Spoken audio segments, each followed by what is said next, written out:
Translation is the synthesis of a protein from an mRNA template.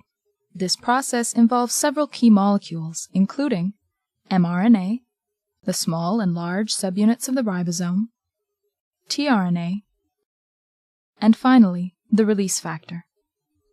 The process is broken into 3 stages: initiation, elongation, and termination. Let's see the process in action. Eukaryotic mRNA, the substrate for translation, has a unique 3' end called the poly A tail.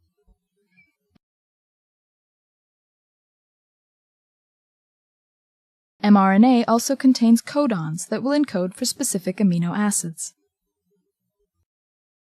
A methylated cap is found at the 5' end.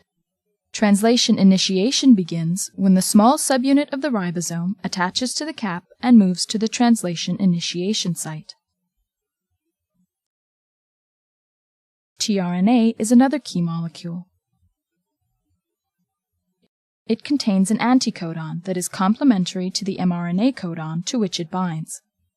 The first mRNA codon is typically AUG. Attached to the end of the tRNA is the corresponding amino acid. Methionine corresponds to the AUG codon. The large subunit of the ribosome now binds to create the peptidyl, or P site, and the aminoacyl, or A site. The first tRNA occupies the P site. The second tRNA enters the A site and is complementary to the second mRNA codon. The methionine is then transferred to the A site amino acid, the first tRNA exits, the ribosome moves along the mRNA, and the next tRNA enters.